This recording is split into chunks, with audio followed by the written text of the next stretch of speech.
Para saudara dan saudari yang Tuhan cintai, selamat pagi dan selamat bertemu lagi dalam renungan harian dari Paroki Santo Fransiskus Assisi Apio, edisi hari Senin dalam Oktav Paskah tanggal 1 April 2024.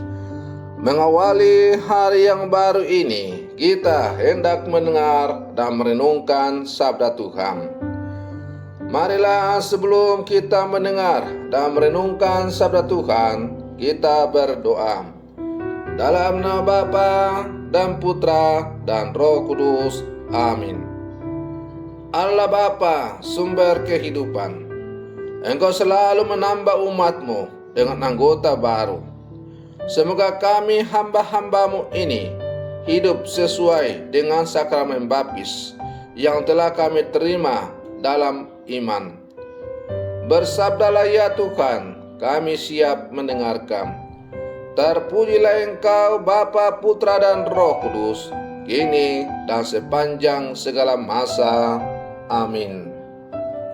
Para saudara dan saudari yang Tuhan cintai, sabda Tuhan yang hendak kita dengar dan kita renungkan untuk mengawali hari yang baru ini diambil dari Injil Matius pasal 28 ayat 8 sampai 15. Tuhan bersamamu. Inilah Injil suci menurut Matius. Pada waktu itu perempuan-perempuan pergi dari kubur, diliputi rasa takut dan sukacita yang besar. Mereka berlari cepat-cepat untuk memberitahukan kepada para murid bahwa Yesus telah bangkit. Tiba-tiba Yesus menjumpai mereka dan berkata, "Salam bagimu." Mereka mendekatinya, memeluk kakinya dan menyembahnya. Maka kata Yesus kepada mereka, "Jangan takut, pergi dan katakanlah kepada saudara-saudaraku supaya mereka pergi ke Galilea, dan di sanalah mereka akan melihat aku." Ketika mereka masih di tengah jalan, datanglah beberapa orang dan penjaga makam Yesus ke kota dan memberitahukan segala yang terjadi itu kepada imam-imam kepala. Dan sesudah berunding dengan kaum tua-tua, mereka mengambil keputusan lalu memberikan sejumlah besar uang kepada serdadu-serdadu itu dan berkata, "Kamu harus mengatakan bahwa murid-murid Yesus datang malam-malam dan mencuri jenazahnya ketika kamu sedang tidur. Dan apabila hal ini kedengaran oleh wali negeri, kami akan berbicara dengan dia sehingga kamu tidak beroleh kesulitan apa-apa." Mereka menerima uang itu dan berbuat seperti yang dipesankan kepada mereka. Dan cerita ini tersiar di antara orang Yahudi sampai sekarang. Demikianlah sabda Tuhan.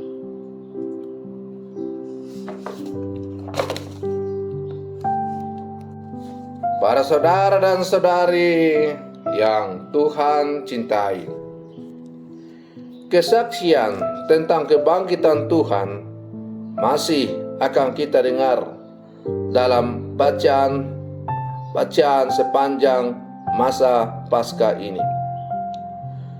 Peristiwa kebangkitan Tuhan menggerakkan para murid untuk memberikan kesaksian kepada semua orang, terutama kepada orang Yahudi. Ada perubahan besar dalam diri para rasul dan semua pengikut Yesus. Petrus dan perempuan-perempuan yang sebelumnya takut kini semakin berani dan mendapat kegembiraan spiritual yang luar biasa. Iman mereka makin diteguhkan akan Kristus yang bangkit. Itulah fokus dari keyakinan Kristiani, yakni percaya akan kebangkitan Tuhan dan serentak bersaksi akan Dia dalam hidup ini.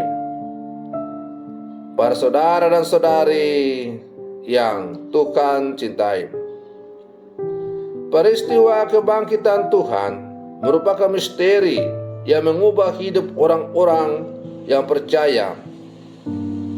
Dalam Injil kita mendengar kisah tentang perempuan-perempuan yang sebelumnya mengalami kegalauan dan ketakutan, tiba-tiba dipenuhi dengan sukacita dan keberanian untuk bersaksi. Kebangkitan Tuhan merupakan warta keselamatan yang perlu diberitakan kepada semua orang dan segala bangsa. Kita pun dipanggil untuk menjalankan tugas tersebut dengan penuh keberanian dan sukacita. Tidak ada hal-hal yang perlu kita takutkan, sebab Tuhan yang bangkit itu adalah Allah sukacita yang senantiasa berjalan bersama kita.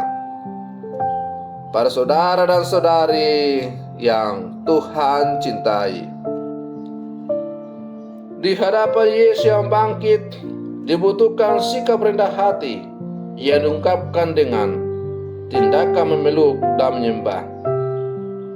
Selain itu, kita menyadari juga bahwa sukacita pengalaman Paskah bukan menjadi milik kita sendiri, melainkan kita diminta untuk segera pergi dan mewartakan kepada orang lain agar mereka pun berjumpa dengan Yesus yang telah bangkit itu, yakni di dalam pengalaman hidup keseharian mereka. Para saudara dan saudari yang Tuhan cintai, kita adalah murid-murid Yesus yang hidup di zaman sekarang. Memang kita tidak pernah menjadi saksi atas kebangkitan Yesus itu. Memang kita belum pernah bertatap muka langsung dengan Yesus seperti yang dialami oleh para murid. Tetapi sebagai orang-orang percaya, meskipun iman kita adalah iman yang timbul karena pendengar atau karena diwartakan oleh orang lain, tetapi kita sungguh yakin dan percaya bahwa Tuhan memang sungguh telah bangkit. Maka sebagai murid-murid Yesus, kita bukan hanya merayakan kebangkitan Tuhan, kebangkitan iman kita, tetapi sekaligus juga kita merayakan kebangkitan kita bersama dengan Kristus untuk menata hidup kita ke arah yang lebih baik. Mungkin selama ini kita jauh dari Tuhan. Mungkin selama ini hidup kita penuh dengan hal-hal yang tidak dikehendaki oleh Allah. Maka dengan merayakan pesta kebangkitan Tuhan, berarti Tuhan yang telah bangkit yang saya imani itu harus saya biarkan untuk mengubah hati saya, diri saya, hidup saya, agar saya boleh berpaling dari cara hidup yang lama kepada cara hidup yang baru, yaitu hidup sesuai dengan apa yang Tuhan ajarkan.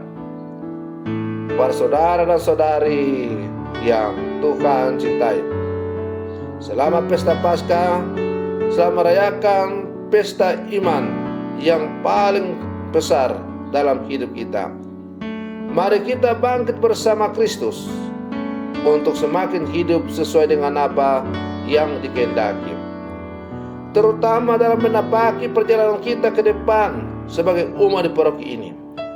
Ada beban besar cita-cita umat di paroki ini untuk membangun rumah Tuhan yang baru, agar umat dapat beribadah kepadanya dengan lebih pantas. Hal itu hanya bisa terwujud apabila kita sungguh-sungguh bangkit bersama Kristus, mengandalkan Kristus, menyerahkan semua pergulatan kita itu kepada Yesus, dan membiarkan Yesus memimpin menuntun perjalanan hidup kita. Dan kita siap untuk berkorban, memberikan apa saja yang diperlukan. Para saudara dan saudari yang Tuhan cintai, semoga permenungan saya untuk mengawali hari yang baru ini semakin menghantar kita untuk menjadi murid-murid Yesus yang sejati, yang telah bangkit bersama dengan Kristus untuk menuju hari esok yang lebih baik. Semoga demikian. Selamat pagi. Tuhan Yesus memberkati.